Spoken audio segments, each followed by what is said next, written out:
সকলকে আন্তরিক শুভেচ্ছা জানাই। আমি Mohammad Ekramul Haque, three fingers handwriting development academy Dinajpur branch থেকে।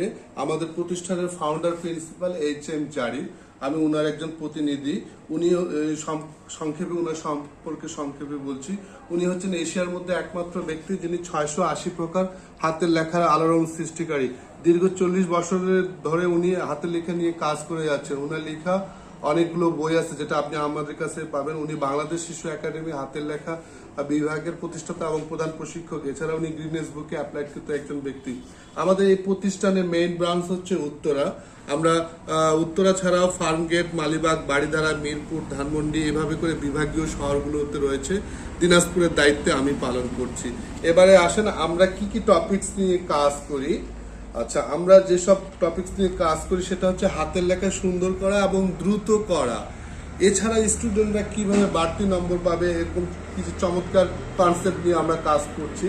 আমি প্রথমেই বলেছি আমাদের 680 প্রকারের মধ্যে কিছু লেখার নমুনা দেখতে পাচ্ছেন।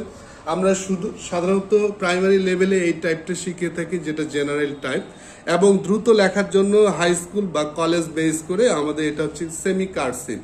আচ্ছা, এরকম ভাবে আমরা জানি যে আমেরিকান এবং ব্রিটিশদের মধ্যে ল্যাঙ্গুয়েজের ক্ষেত্রে পার্থক্য রয়েছে। আমরা রাইটিং এর ক্ষেত্রে এই পার্থক্যগুলো আমরা দেখতে পাই, যদিও আমাদের দেশে এর প্রয়োজনীয়তা নেই।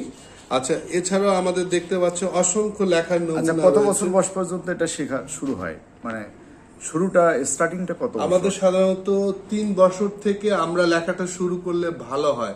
আমাদের খুব চমৎকার কিছু কৌশল আছে, সেই সিস্টেমে করলে আসলে অনেক টিচার আছে যারা হয়তো পড়াশোনায় ওই লেখাটা যে শুরু করা প্রথম, সেটা কি পেন্সিল দিয়ে ভালো নাকি কলম দিয়ে? অবশ্যই পেন্সিল দিয়ে ভালো। তো যেটা আমি হাতে খড়ি যে শিক্ষার্থী রয়েছে তারা আমরা তাদেরকে ব আকৃতি দিয়ে বর্ণ দিয়ে শিখাই।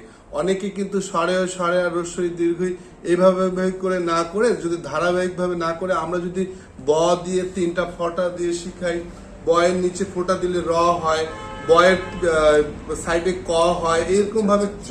আচ্ছা, আপনাদের ওই দিনাজপুরে কোথায়, কোন জায়গায় আপনি? আমাদের ঠিকানাটা হচ্ছে জেল রোডে বিএনপি পার্টি অফিস এবং কাচ্চি ভবন মাঝখানে একটা মহিলা সমিতি নামে একটা বিল্ডিং রয়েছে, সেখানে আমাদের। আচ্ছা, আপনাকে কখন গেলে ওখানে পাওয়া যাবে? আমাদের স্যার প্রতিদিনই খোলা থাকে, সুবিধা মতো সময় ক্লাসের সুযোগ রয়েছে। সাধারণত আমরা 4টা থেকে রাত 8টা বা 8:30 পর্যন্ত খোলা থাকে। আচ্ছা, ওইটা কত বছর বয়স পর্যন্ত বা কোনো বয়সের কোনো নির্ধারণ? আমাদের স্যার বয়সে কোনো সীমাবদ্ধতা নেই। আমরা হাতে খড়ি থেকে শুরু করে সর্বোচ্চ ডিগ্রিধারী পর্যন্ত আমাদের স্কুল, কলেজ, ইউনিভার্সিটি। এই হাতের লেখা ছাড়াও আর অন্য কোনো কিছু শেখানো হয়? জি স্যার, আমাদের হাতের লেখার পাশাপাশি আমরা ছবি আঁকাও ক্লাস করে থাকি। আপনারা জানেন যে ছবি আঁকাটা অনেক একটা জরুরি বিষয়। হ্যাঁ, এই বিষয়টা আমরা করে শিখিয়ে থাকি। আপনি যদি আমাকে একটু দেখেন আমাদের ছবি আঁকার বিষয়টা, আপনি একটু সংক্ষেপে যদি আমি বলি। আমাদের মিৎসুবিশি নামে একটা জাপানি গাড়ির কোম্পানির সহযোগিতায় বাংলাদেশ শিল্পকলা একাডেমি সেগুন বাগিচা সারা বাংলাদেশের শিশুদের নিয়ে একটা আর্ট ফেস্টিভ্যাল অনুষ্ঠিত হয়। সেখানে দিনাজপুরে অসংখ্য শিক্ষার্থী বন্ধুরা অংশগ্রহণ করে। আমি যদি আপনাদেরকে একটু দিনাজপুরের রেজাল্টটা দেখাতে চাই, তাহলে আপনারা ক্লিয়ার হবে যে দিনাজপুরে আমাদের অবস্থানটা কোথায়।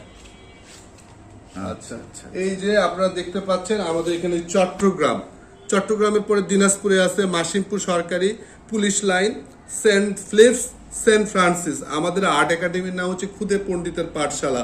আপনারা দেখতে পাচ্ছেন 1, 2, 3, 4,